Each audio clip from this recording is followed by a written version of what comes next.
Heading डालो विद्युत धारा। चैप्टर का नाम है वैद्युत चालन तथा ओम का नियम।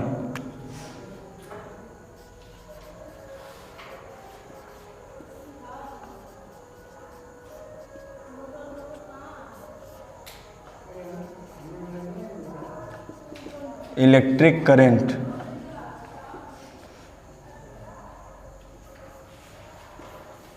वैद्युत धारा, जिसे कक्षा 10 में तुम सब पढ़े होगे वैद्युत धारा किसे कहा जाता है। वहाँ पे एक सिंपल सी परिभाषा बताई जाती है, आवेश प्रवाह की दर को, आवेश प्रवाह की दर को क्या बोला जाता था? विद्युत धारा, विद्युत धारा कहते थे।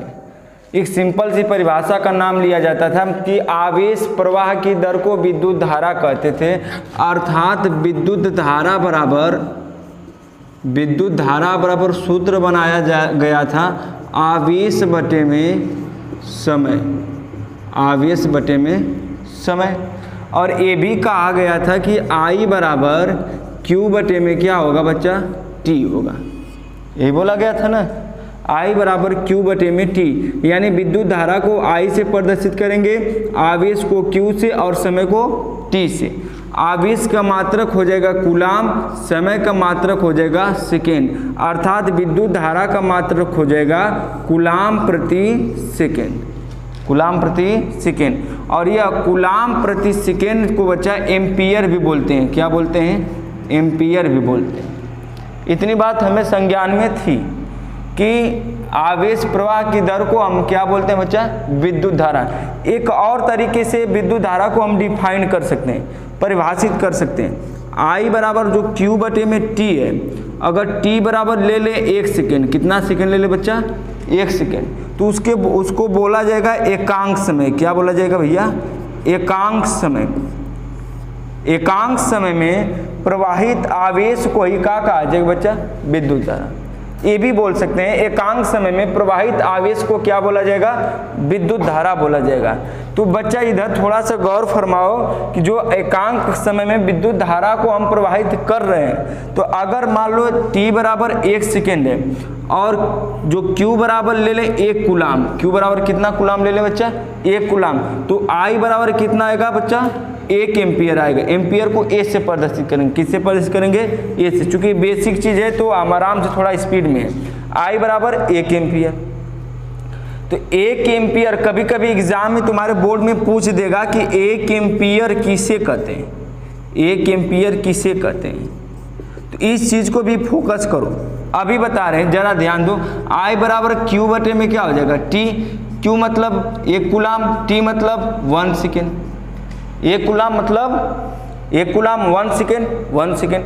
तो बोलोगे बच्चा 1 एम्पियर, 1 एम्पियर वह है जो 1 सेकेंड में 1 कूलाम आवेश को क्या करते हो बच्चा? प्रवाहित करते हो। 1 सेकेंड में 1 कूलाम आवेश अगर प्रवाहित होगा तो उसे बोला जाएगा 1 एम्पियर। क्या बोला जाएगा? 1 एम्पियर। तो परिभाषाएं सबको मिश्रित करो। क्या बोलोगे? आवेश प्रवाह की दर को विद्युत धारा कहते हैं, आवेश प्रवाह की दर को विद्युत धारा कहते हैं, एकांक समय में प्रवाहित आवेश को विद्युत धारा कहते हैं। फार्मूला Q बटे में T, Q बटे में क्या हो जाएगा? T। एम्पियर, 1 एम्पियर किसे कहते हैं? एकांक समय में, यानी 1 सेकेंड में 1 कूलाम आवेश प्रवाहित हो तो बच्चा उसे क्या कहा जाएगा? 1 एम्पियर कहा जाएगा। ये भी बात के लिए कहीं 1 एम्पियर को एक और तरीके से भी डिफाइन किया जाता है। किस तरीके से? जरा ध्यान दो। I बराबर Q बटे में T, Q को माने 1 कूलाम, T को माने 1 सेकेंड। तो बच्चा 1 कूलाम का मतलब समझ रहे हो? 1 कूलाम में होता है 1.67 10 टू पावर -19 कूलाम। यही होगा? बोलो। नहीं बच्चा, 6.25 10 टू पावर कितना हो जाएगा भैया?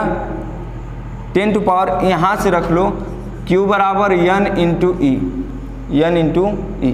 तो अगर Q बराबर 1 इलेक्ट्रॉन की संख्या 1 हो बच्चा, और सॉरी 1 कूलाम हो, तो N बराबर E होगा ना। तो यहाँ E का मतलब 1.67 गुणित 10⁻⁻⁰ कूलम, 1 इलेक्ट्रॉन की वैल्यू होती है। आप इधर ट्रांसफर करोगे 1/6 गुणित 10⁻⁻⁰ बराबर n। इनको ऊपर लेते जाओ भैया, तो 10⁻⁻⁰ 1.6 आएगा। तो इसको लिख सकते हैं 100/16 गुणित 10⁻18 लिख सकते हैं। बोलो, इसको भाग करो, 16 छक्का 96, यही कुछ आएगा। 10 टू पावर कितना आएगा बच्चा? 18। 10 टू पावर कितना आएगा? 18। ये इलेक्ट्रॉन की संख्या है। कितनी है बच्चा? इलेक्ट्रॉन की क्या आ गई? संख्या। तो इसको दूसरे तरह से किस प्रकार से डिफाइन करोगे? 1 कूलम बराबर इलेक्ट्रॉनों की संख्या कितनी है? 6.25 गुणित 10⁻18 इलेक्ट्रॉनों की संख्या। तो बोलोगे 1 सेकेंड में, कितना सेकेंड में? 1 सेकेंड। किसी चालक तार में 1 सेकेंड में 6.25 गुणित 10⁻18 इलेक्ट्रॉनों की संख्या प्रवाहित हो, तभी उसे क्या कहा जाएगा? एक। ये दूसरे तरह से डिफाइन करना है। किस प्रकार से? कि 1 सेकेंड में किसी चालक तार में 6.25 गुणित 10⁻18 इलेक्ट्रॉनों की संख्या अगर प्रवाहित हो तो उसे क्या कहा जाएगा? 1 एम्पीयर कहा जाएगा। बात क्लियर है? तो जो दूसरी तरह से डिफाइन करने का तरीका वो भी बताया, और पहली तरह से जो बताया वो भी सही है। तुम जैसे भी लिखो, 1 सेकेंड में 1 कूलम का आवेश प्रवाहित हो तभी भी 1 एम्पीयर। 1 सेकेंड में 6.25 गुणित 10⁻18 इलेक्ट्रॉनों की संख्या प्रवाहित हो तभी भी क्या कहोगे? 1 एम्पीयर कहोगे। बच्चा यहाँ पर बात बदलती नहीं है। विद्युत धारा को हम सिंपल तरीके से यहाँ पर बता दिए कि I बराबर Q/में क्या हो जाएगा? T। ऐसे भी लिख सकते हो, कोई डाउट नहीं, Q/में T। लेकिन विद्युत धारा को जानकारी के लिए बता दे और रूपों में लिखा जाता है। विद्युत धारा के यहाँ पर लिख लेना, विद्युत धारा के अन्य रूप, यही चीज तुम्हारे लिए इंपॉर्टेंट है और बोर्ड में यहीं से प्रश्न पूछना चालू होगा कि विद्युत धारा के अन्य रूप, यानी I बराबर ये Q/में T तो है ही, अगर I बराबर dQ/में क्या हो जाए? dt हो जाए। क्या हो भैया? dt। ये दूसरा रूप। एक और इसका रूप है I बराबर ΔQ। डेल्टा यहाँ I एवरेज ले लेते हैं, चलो ΔQ बटे में ΔT। ठीक है? बात को समझना। I बराबर dQ/में dt, I बराबर ΔQ/में ΔT। इसके दो रूप और मिल गए। अगर इस रूप में होगा तो बच्चा इसे बोला जाएगा ताक्षणिक। क्या बोला जाएगा? ताक्षणिक विद्युत धारा। अगर इस रूप में होगा तो इसे बोला जाएगा बच्चा औसत विद्युत धारा। बात को पकड़ना कि मैं बोला ये तो रूप तुमको हाई स्कूल में दिखाया गया है, 10 में बताया गया I बराबर Q/में T, लेकिन विद्युत धारा का अन्य रूप में बता रहा हूँ I बराबर dQ/में dt और I बराबर ΔQ/में ΔT। ये भी है। यह जो होगा यह औसत धारा को बताएगा और यह जो होगा यह ताक्षणिक धारा को बताएगा। ताक्षणिक धारा में क्या होगा बच्चा? हमेशा समय अंतराल देगा। क्या देगा? समय अंतराल देगा। सॉरी, औसत धारा में समय क्या देगा? हमेशा समय अंतराल देगा। और ताक्षणिक धारा में केवल समय देगा, अंतराल की कोई बात नहीं होगी। अंतराल मतलब क्या होता है? जैसे बोल देगा T बराबर 1 सेकेंड से 5 सेकेंड तक विद्युत धारा की गणना के लिए। इसमें क्या बोलेगा? T बराबर केवल 1 सेकेंड तक, T बराबर केवल 5 सेकेंड, T बराबर केवल 10 सेकेंड। इसमें बोलेगा T बराबर 10 से 20 सेकेंड, इसमें बोलेगा T बराबर 2 से 3 सेकेंड। तो यानी इसमें समय अंतराल, देखो इसमें अंतराल की बात होगी। औसत धारा में सदैव अंतराल की बात होगी, समय के अंतराल की बात होगी, और ताक्षणिक धारा में कभी समय के अंतराल की बात नहीं होगी। तो धारा को कितने रूपों में लिख सकते हैं? दो रूप में, तात्क्षणिक धारा और औसत धारा। तात्क्षणिक धारा में क्या सूत्र हो जाएगा? I बराबर dq बटे में dt, और dq dt मतलब क्या होता है? अवकलन होता है, पढ़ाया गया होगा। और अवकलन का मतलब होता है कम से कम वैल्यू ज्ञात करना, न्यूनतम वैल्यू ज्ञात करना। और I बराबर डेल्टा q बटे में डेल्टा t मतलब औसत धारा। क्या बच्चा? औसत धारा। औसत धारा का मतलब होता है कुल धारा, और उस धारा को तय करने में लगा कुल समय। यानी कहने का मतलब इसको एक और तरीके से लिख सकते हैं, इधर ध्यान दो, एक और तरीके से I बराबर d final minus Q final minus Q प्रारंभिक, इनर्शियल बोलते हैं। और इसी प्रकार से t फाइनल माइनस t प्रारंभिक। फाइनल मतलब आवेश का अंतिम माइनस आवेश का प्रारंभिक मान, समय का अंतिम माइनस समय का प्रारंभिक मान। यहाँ पर केवल सीखना है, ठीक है, और सब सवाल दिया जाएगा तो उसका यूज करना होगा। तो इधर की सब चीज़ें क्लियर होनी चाहिए। ये तो सिंपल बात है कि विद्युत धारा किसे का आ जाएगा, 1 एम्पियर किसे का आ जाएगा, कोई दिक्कत? अब यही चीज़ तुम्हारे लिए दो चीज़ नई दिखी है ना, नहीं है कि नहीं? इसको पढ़े थे? बोलो, अगर नहीं पढ़े थे तो यही अंतर है, यहीं से तुम्हारा कक्षा 12 चालू हो रहा है। तो एक सवाल मैं दे रहा हूँ, जरा ध्यान दो, देखो इस सवाल आ जा रहा है क्या, ध्यान दो। मैं दिया है आवेश 2t square plus 2t plus 2, यह आवेश दिया है। में औसत धारा की गणना कीजिए, जबकि समयांतराल t बराबर 1 से 5 सेकेंड हो, 5 सेकेंड हो। मैं पूछ क्या रहा हूं बच्चा? औसत धारा। तो अभी मैं बताया कि औसत धारा में समय अंतराल दिया रहेगा। देखो समय अंतराल दिया 1 से 5, जैसे में 1 से 5, 10 से 20, ऐसा कुछ है, तो ऐसा कुछ दिया है। तो बात को पकड़ना है कि औसत धारा बराबर I एवरेज बराबर TF माइनस TI बटे में TF माइनस TI, ठीक। अंतिम धारा माइनस प्रारंभिक धारा, अंतिम समय माइनस प्रारंभिक समय। तो पहले ये बताओ अंतिम आवेश, सॉरी बच्चा, अंतिम आवेश और अंतिम प्रारंभिक आवेश। तो कहीं इसमें अंतिम आवेश प्रारंभिक आवेश की बात किया है? नहीं ना, तो हमको निकालना होगा। कैसे भैया? देखो हमें यहाँ पर ज्ञात कर सकते हैं, जो TF होगा, T फाइनल वैल्यू होगा, वह क्या होगा? 5 सेकेंड हो जाएगा कि नहीं? अंतिम तो यही है। T प्रारंभिक क्या होगा? इनिशियल का होगा 1 सेकेंड हो जाएगा। तो इस हिसाब से बच्चा इसमें T की वैल्यू निकाल सकते हैं। अगर Q फाइनल वैल्यू निकाले तो क्या होगा? 2 गुणते 5 का होल स्क्वायर प्लस 2 गुणते 5 प्लस 2 होगा। Q फाइनल बराबर 25 दूना 50, 10, 2, 60, 62 ना। बोलो Q प्रारंभिक निकाल लिया जाए 1 सेकेंड से, 2 प्लस 2, यही ना होगा? बोलो 6, राइट। अब ध्यान दो, अब रखो I एवरेज बराबर Q फाइनल वैल्यू कितना है? 62 माइनस 6, T 5 माइनस 1 घटाओ कितना आएगा?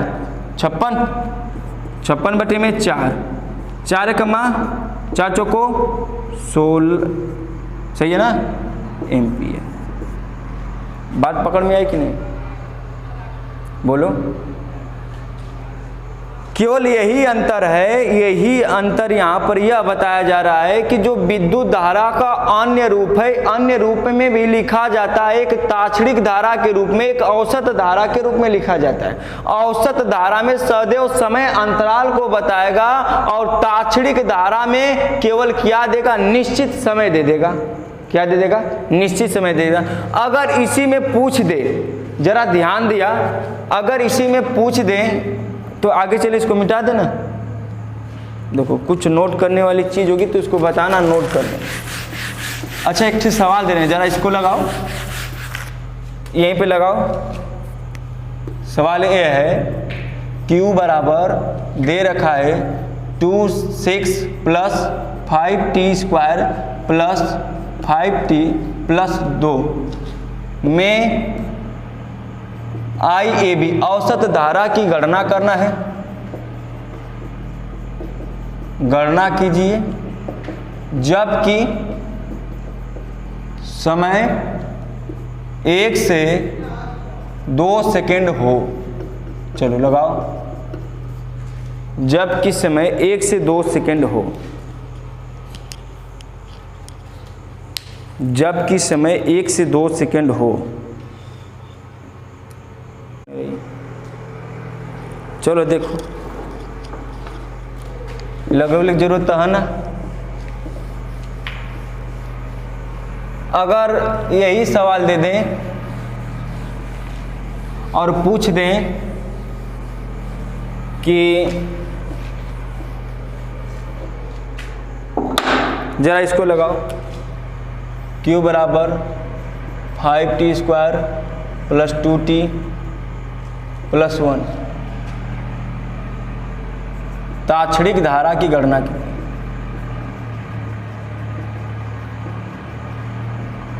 गणना कीजिए, ताक्षणिक धारा की गणना कीजिए जबकि समय t बराबर 7 सेकेंड हो, जबकि समय t बराबर 7 सेकेंड हो।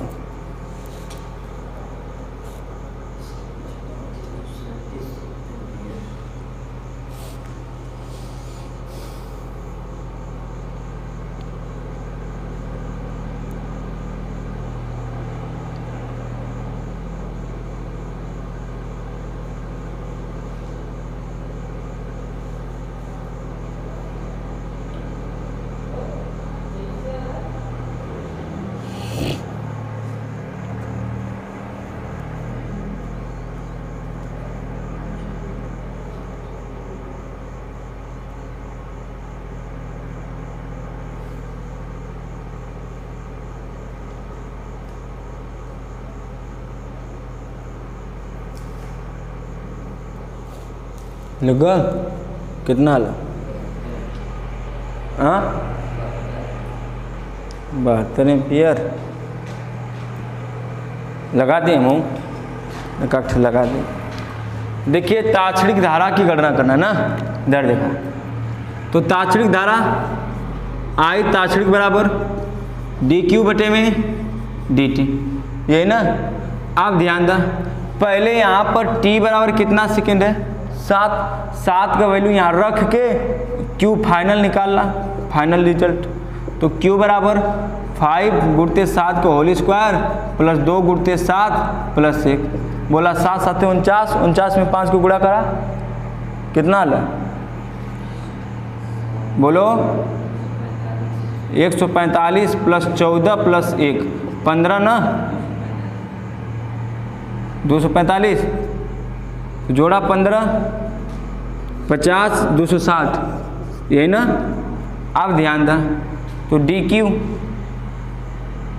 बचा, थोड़ा सा गलती है वो, ठीक है फाइनल वैल्यू सही है। आई ताक्षणिक बराबर तो dq पर वैल्यू लिखा ना यहाँ पर कोष्टक में 5t² प्लस 2t प्लस 1 बटे में dt ना, t की वैल्यू 7, तो यहाँ पर केवल t हो जाए ना। आप ध्यान दें, आई बराबर ताक्षणिक बराबर ये करो अवकलन कैला कितना आला, हाँ प्लस 0 ना, t का मान 7,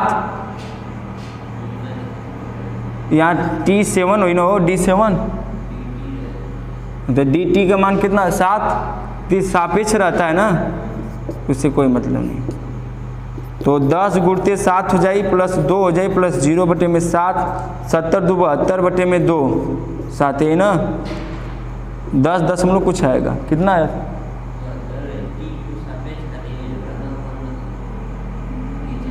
तो यहाँ तो वही तो कर रहे हैं, D7 करोगे तो फिर 0 हो जाएगा।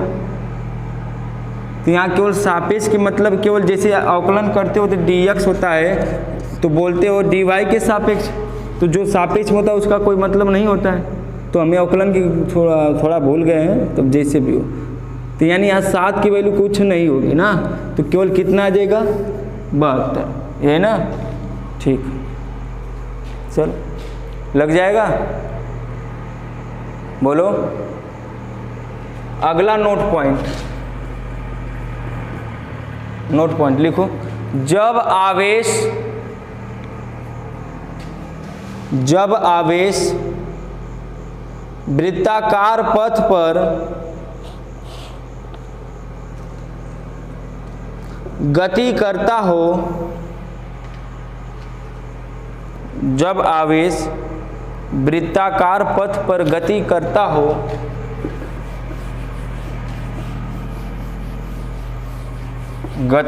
हो तो धारा की गणना कीजिए।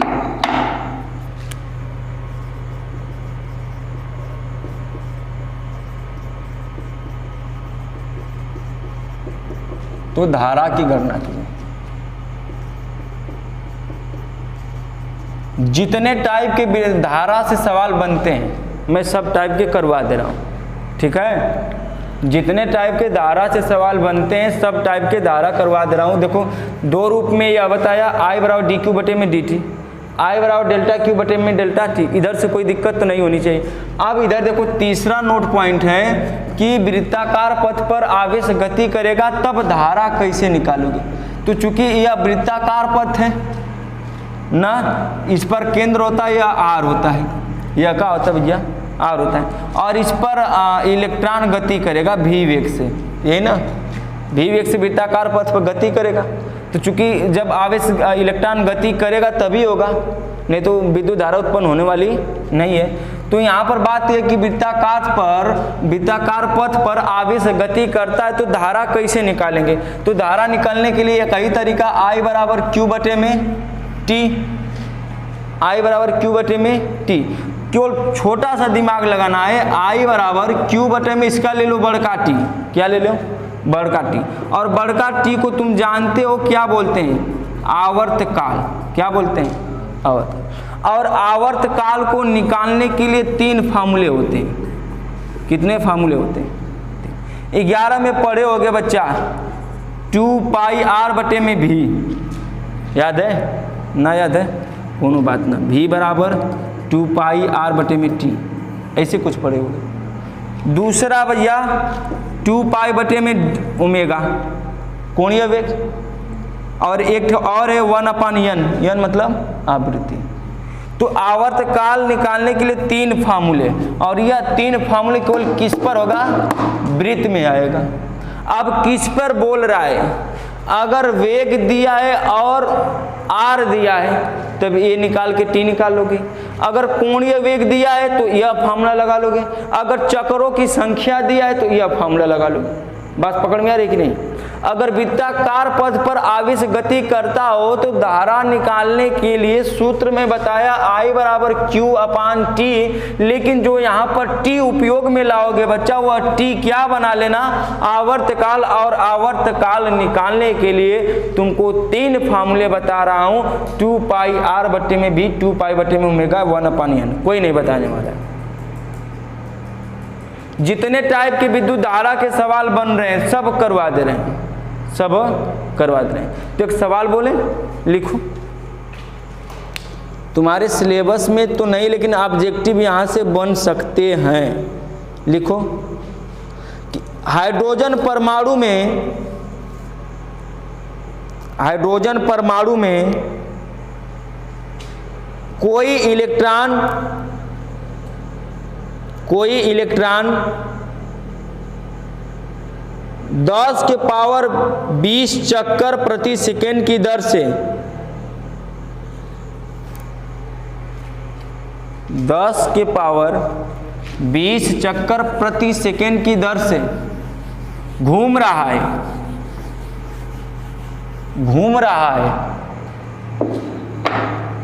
तो धारा की गणना कीजिए। तो धारा की गणना कीजिए।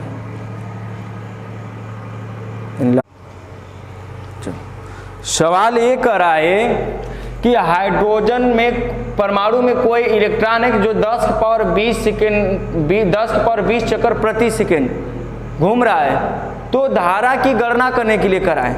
जरा ध्यान दो भैया, यह चक्रों की संख्या दे रहा है कितने सेकेंड में, 1 सेकेंड में, इधर एक सेकेंड में, हेलो इधर 1 सेकेंड में 10 के पावर 20 चक्कर लगा रहा है। चक्रों की संख्या आवृत्ति होती है, n बराबर बोल रहा है 10 के पावर कितना चक्कर 20, और t बराबर बोल रहा है कितना सेकेंड, 1 सेकेंड ना। तो बच्चा ध्यान दो, अभी बताएं कि t को निकालने के लिए 3 फार्मूले का यह फार्मूला सेट हो रहा है का, जी सर, t बराबर 1/10 के पावर 20।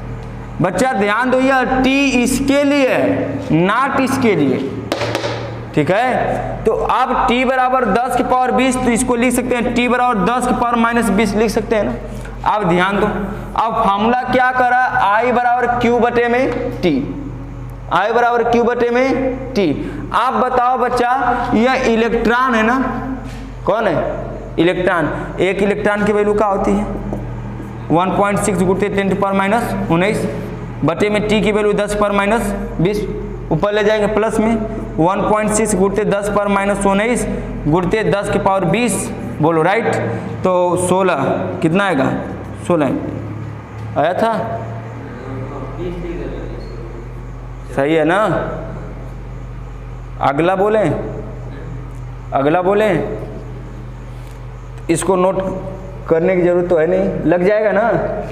तो ये जो t है ना, ये t इसके लिए, ठीक है। एक कोपचा में लिख लो, ये जो फार्मूले जितने, इसको कोपचा में कहीं लिख लेना, आराम से याद कर लेना। जितने भी धारा से सवाल आने वाले सब के सब करवाने। अगला सवाल लिखो।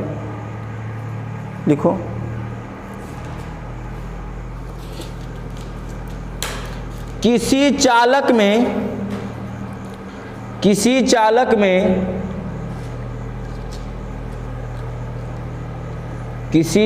में प्रति सेकेंड 10 के पावर 19 प्रोटॉन, प्रति सेकेंड 10 के पावर 19 प्रोटॉन दाईं ओर वह उतने ही समय में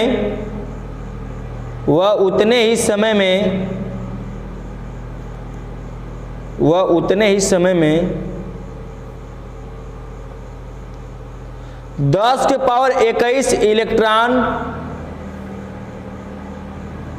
10 के पावर 21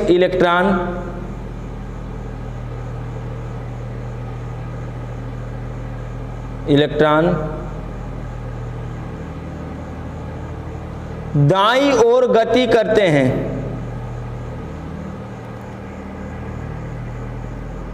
तो चालक में प्रवाहित धारा की गणना कीजिए। यह प्रश्न कई बार पूछा गया है तुम्हारे कंपटीशन। भैया यह सवाल जो है IIT JEE मेंस में कई बार पूछा गया है कि 10 के पावर 19 प्रोटॉन 10 के पावर 21 इलेक्ट्रॉन दाईं ओर प्रति सेकेंड, कितना सेकेंड, प्रति सेकेंड, यानी t बराबर बोला 1 सेकेंड में दाईं ओर क्या करा है, गति करा है। तो उत्पन्न धारा की क्या करना है, गणना करना है। तो जरा ध्यान दो, थोड़ा सा बात को समझोगे तो काम हो जाएगा। मान लेते हैं यह चालक तार है और इस चालक तार में इलेक्ट्रॉन चाचा भी और प्रोटॉन चाचा भी, और दोनों जो है एक ही दिशा में दाईं ओर जा रहे हैं। तो इसके द्वारा I1 निकलेगा, इसके द्वारा कहाँ निकाल लेंगे, I2 निकाल लेंगे। और यह बोल रहा है कि 10 के पावर 21 इलेक्ट्रॉन, और यह बोल रहा है 10 के पावर कितना भैया, 19 इलेक्ट्रॉन। तो जरा ध्यान दो, I बराबर निकालोगे Q बटे में T, तो निकालो बच्चा I1 10 के पावर 21, सॉरी तो यहाँ Q बराबर लिख लोगे, Q बराबर यहाँ पर क्वांटीकरण से NE याद है, बोलो बोलो भैया, थोड़ा 10 की वैल्यू याद होनी चाहिए, नहीं तो यहाँ पढ़ना बेकार है, कोई अर्थ नहीं है, 12 मत पढ़ो, छोड़ दो। तो यहाँ बोलो Q बराबर क्या होगा, NE।